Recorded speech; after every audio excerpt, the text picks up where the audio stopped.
98 жылға дейінгі стажға нелер кіреді?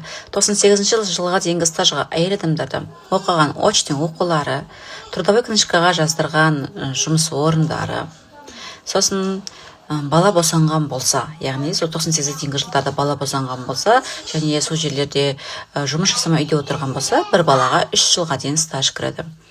Енді ер адамдарда, бұл жерде ер адамдарда әйел бала босанған, олар бала босанбайды, сондықтан олар оған стаж кірмейді. Балалар болса да, оларда жұмыс жасаған жылдары, очный оқыған универ колледждері, сосын оларда военный билетті 2 жыл барып аяқтаған болса, военный билеттері 2 жыл тоже стажға кіреді. Ал 98-ден кейінгі стажға нелер кіреді? 98-ден кейінгі әйел адамдарға стажға пенсионный фонд бойынша түскен айлары кіреді.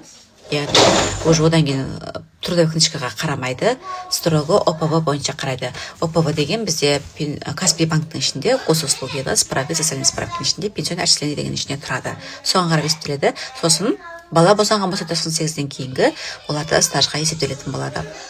Ал ер адамдарда одан кейін оларда енді одан кейін армия жоқ, строго бұларда тек қана отчисление бойынша, пенсионный отчисление бойынша пенсиялар есепке алынатын болады. Ал енді опекунствода отырған аналар бар, балалар инвалид болып қалып, бұлар ештеңеге жарамай, солай опекунство жасап отырса, сол өздерінің дәлелдеген құжаттары болса, сол уақыттары тоже оларға стажға кіретін болады. Міндетті түрде опекунство алып отқан болсаңыз, балаңыз бірінші группа, екінші группа өз-өзіне толық не істей албайтын балдарға опекун үйде 10 жыл бойы бала 18-ге шыққанша сражение болса, оларда сол 18 жыл бойы стажға кіреді, но оларды дәлелдейтін құжаттарыңыз болу керек. Стажға не кіреді деп сұрап жатқан адамдарға бұл жауап. Егерде сіздердің очный оқыған оқуларыңыз Түркменстанда, Қытайда, Өзбекстанда сондай болатын болса, енді тілдері басқа жақта жазылған болса, оларға может быть сонда әртүрлі айтуы мүмкін, бұларға может перевод жасату мүмкін, негізінде заң бойынша перевод жасатады. Болмаса архивнен справка алдыру мүмкін. Сондықтан да сіздер осындай шетелдің документтері болса, міндетті түрде ЦОНға барып, пенсия ашып қыстан бір 3-4 ай бұрын ЦОНға барып біліп алыңыздар, документтеріңізді саққа тастай қылып дайындап қойыңыздар.